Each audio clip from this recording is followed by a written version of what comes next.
Hey, what is up everyone? Welcome back to another review, and today I'm taking a look at this right here, the high-grade Witch from Mercury, Darilbalde, and of course it's from the Witch from Mercury. As always, this video right here would not have been possible without those absolutely awesome people over at HobbyLink Japan, so if you're looking for some Gunpla of your own, link is down there in the description. And I have to say I'm super hyped about this kit. I always expected it to be awesome, but this thing is absolutely stunning. Let's check it out.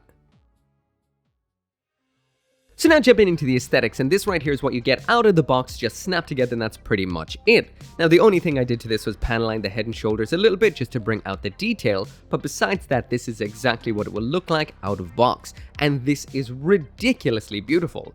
I will mention those stickers in underneath the clear parts. They do need to be applied on as you go through this. It is a sticker underneath clear parts, just like we would have seen with some of the high-grade Gundams from the Witch from Mercury so far.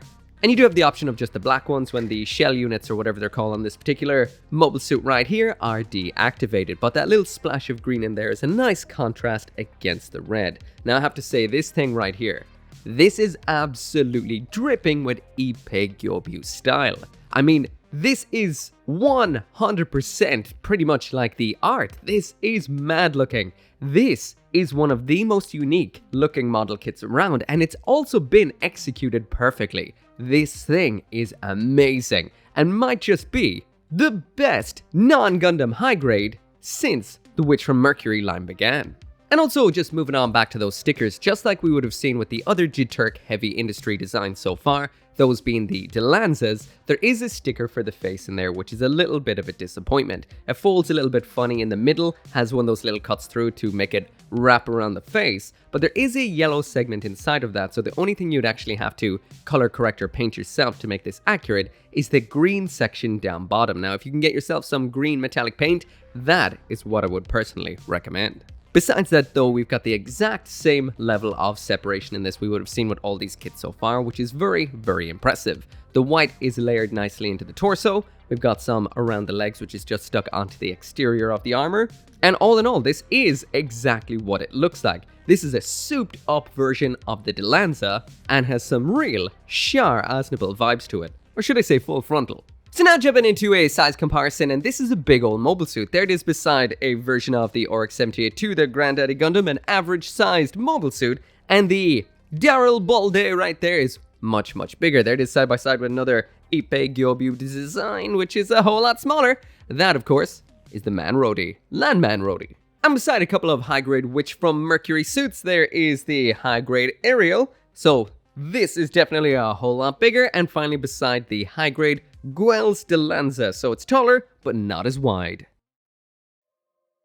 So now jumping into the accessories, and here's everything that comes inside of the box with the high-grade Darilbalde. Now we get a whole bunch of stuff in here. That's the shoulder shields known as the Ambika, the absolutely massive beam javelin, a pair of little arm parts also known as the Isvara, a pair of beam saber blades in purple, something that we haven't gotten any of these Witch from Mercury kits yet, that is an alternate widespread hand, and then we've got some adapters and a wire, and the wires for using with the adapters. Finally then we do have a runnerless stand.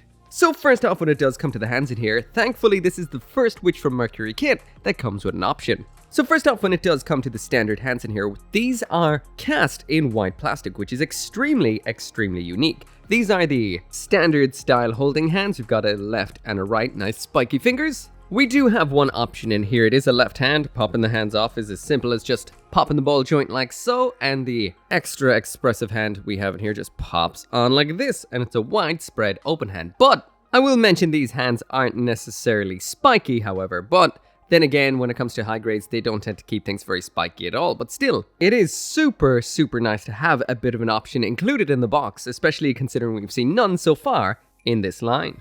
So next up in here, we've got the Ambika, which are the big old shoulder shields, and these look so, so nice. Once again, a very distinctive Ippei Gyobyu style. We've got the red for the most part. Around back, these are made out of two parts, so the detail is incredibly nice. We've got a gray segment there for attachment. These can attach onto into any 3mm hole, and we've got some stickers up front like we would have seen with the rest of the kit, but there is no clear piece over these stickers. According to the manual right here, what it says about these is protective drones in the shape of massive shields. Ambika units are attached to the unit's shoulders and are capable of autonomous defensive operations thanks to the Darilbalde's decision-making extension AI. So just like the manual there says, you can pop these onto action bases if you do have the particular adapter for attaching them, which is a 3mm hole to 3mm hole adapter, but there is upcoming Witch from Mercury display bases, and according to the instructions, you will have to get 2 of these in order to display all of the different bits and bobs that fly around the place with this kit, and that is coming out in January 2023. So as for right now, I'm just going to stick them up onto the shoulders, where they add such a ridiculous amount of mass to this unit. These look so good. So now moving on to the main weapon that we have in here, and that is the Beam Javelin, which can also split into the Beam Anchor and the Beam Kunai. First off, this is absolutely huge and looks fantastic. There's 2 ends to it, one which makes up the Beam Anchor and the other end which makes up the Beam Kunai. Attaching this into the hand you can either do by popping off the back of the hand and throwing it in, or just separating this in the middle and then sliding it into the hand, and this looks absolutely mind-meltingly awesome. I'll also mention, just like we've seen with all of the Jiturk Heavy Industries weapons so far, these do glow under a black light or a blue or violet light, which is really nice. Hit this with a matte top coat and you'll get an even nicer diffuse spread of that light, but even out of box, looks fantastic. Like I mentioned, this can be split into 2 weapons. That is done just by separating the shaft in the middle, just like so. The big one up front there, that is the Beam Anchor, and attaching on the second hand, there is the Beam Kunai. Once again, these weapons look absolutely fantastic, and if you get a bit of black light shining on them, they will absolutely glow. So it is about time we talked about the Ishvara, which are this particular unit's drones. Now, we've seen some already, the ones up on the shoulders, but the arms on this from the forearm down are also Ishvara, so they just detach like so, and they can float through the air. Now, attaching these onto an action base just requires a 3mm peg majigger, so that does mean you can attach them onto any style action base just like so. Once again, you will be able to buy a Witch from Mercury specific one, but as for right now, this simple stand which I have from Good Smile Company works well. But this kit does actually include a stand. That is one of these runnerless stands. The reason it's called a runnerless stand is because it doesn't come with a runner or a sprue. It just comes like this. You just break it apart, put it together, simple, and works very effectively. So you can just turn the top segment of this whichever way that you want it in order to pose your Ishvara. Reach on back and grab that other arm, just like so, and then you should be able to just pop it onto this base, and yeah, that can hold on to one if you want to pose it right out of box with what is included. So that's not the only pair of these Ishvara that we have. We also have these ones right here with a little bit of a hole in the tip for using them with the beam sabers. So you can just stick the beam sabers into the end just like that. Woo, tight fit. Very tight fit.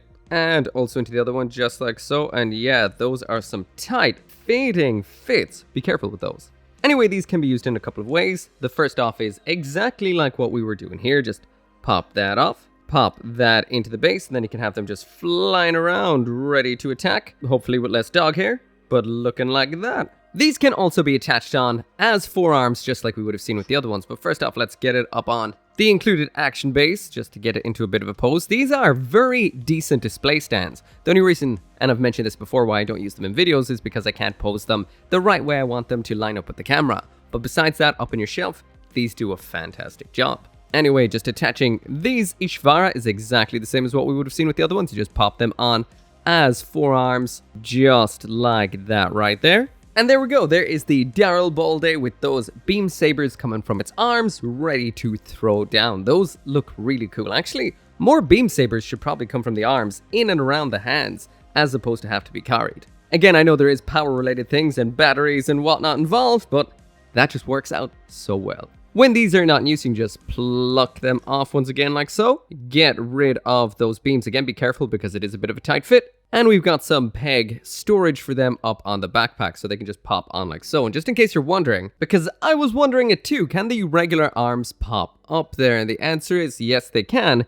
But you're not going to get any Gundam Gusion Rebake articulation out of them, but you could pop them back there if you really wanted to. So the last the accessories we have in here are the wires. These are very wimpy wires, so these will definitely not be holding anything up. They are posable, but you will need to use stands once again. And again, Bandai's selling some in January. Now what these are for using with are the shackle claws, aka the feet. And what it says in the instructions about the shackle claws is, These are wired weaponry that can be used to restrain enemy units. In addition to grabbing onto other mobile suits, the shackle claws can inflict damage to electronic equipment and even the pilot of the unit via electric shock. So yeah, the shackle claws are the feet down here, so those can close up into a claw shape just like so. In order to attach the wire onto these and to show them shut off, that is what you do, you just pop them off like so. As you can see, the bottom of the ball joint right there has a hole in the end for attaching the wire. The wire then just attaches on in there, just like so, holds on fine.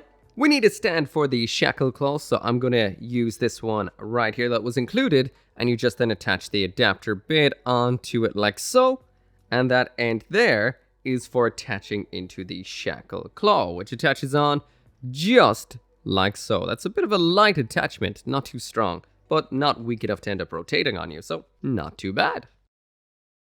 So finally moving on to the last part of the review, which is the articulation, and the usual comment on the build strength here is this is rock solid, solid as a brick old shithouse. This thing will not drop a millimeter, not at all. This thing is a good solid on solid, or should I say, a solid, good plastic on plastic joint build. So nothing will go anywhere, nothing will fall. You can hold it by the end of the leg, and it's starting to droop a little bit there, but otherwise, yeah, rock solid.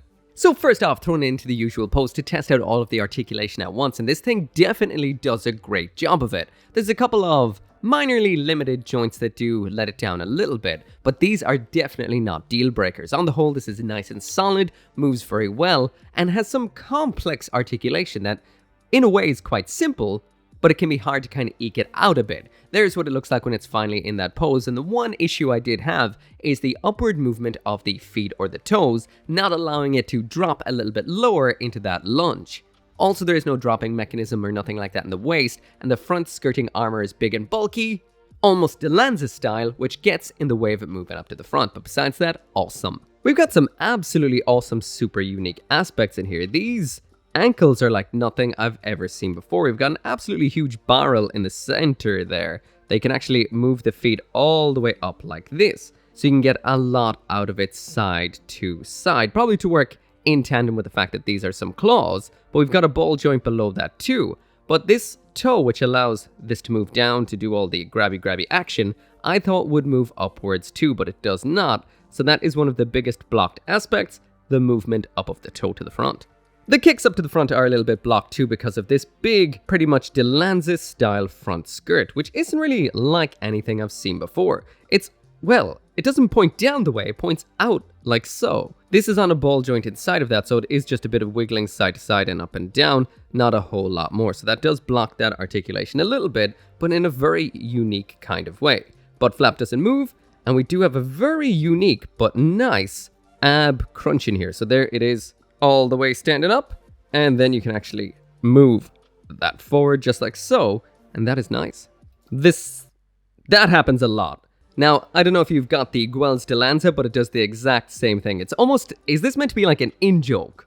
That Guel's Delanza and this right here, the horn, it just falls off. That has to be a joke, on purpose, by Bandai. But yeah, as well as the ab crunch, we have a very nice side to side as well, and the arms do everything and more than you would ever need, especially this very nice little movement in here. It comes from the fact that these do have an extra joint inside of them, once again for detaching them, but it's a nice little extra that does look nice in a lot of poses. Damn friggin' antenna fell off again. But yeah, this has got some real Evangelion vibes up here. A ton going on up in the shield as well. The shield has its own hinge, the shoulder has a hinge for it, and the shoulder can actually move independent to the arm. On the whole, the articulation on this is phenomenal. So anyway, that right there is it for the review, and what can I say, this has to be up there with the top Witch from Mercury kits yet, so this to me is platinum tier and pretty much perfect for a high grade. There's no letdowns with this kit whatsoever. Visually, this looks astounding. The sticker in the eye could be a little bit better, but that's just a little bit of green paint and you've got it perfect. The other stickers underneath the clear parts just catch the light perfectly and look so good. The Ippei Gyobyu design has been expertly crafted in plastic, and this thing is an absolute beauty. The shape of all the limbs, the legs, everything, the way the shields and the shoulders just kind of add that extra bulk without over thickening it, it's so good. When it comes to the accessories in here, this is a Witch from Mercury kit with an extra widespread hand. That is enough said. But besides that, it's got everything you need and more, a nice big old stabby weapon, and of course you will need some extra stands sold separately, but that's not a big letdown. Finally then, when it does come to the articulation, there's a couple of limitations, like the kicks up to the front as well as the feet also up to the front, but besides that, this will get you the nicest, most awesome poses around. This is an absolute killer kit, and I highly recommend it. As usual, link in the description. Thanks to HobbyLink Japan for sending this on to me. As always, make sure to come back for more Gunpla reviews, and I will see you next time. As always, this video and every video would not be possible without each and every one of you guys who watches my videos. And special thanks to those of you who are supporting me over on Patreon and on the channel members, including Caleb Engelhart, Global Frequency Studios, Go Little Rockstar, Gunpla UK Limited, Joe, Kill Me Inc., Lawrence Seahack, RG59061, and Van Fawn.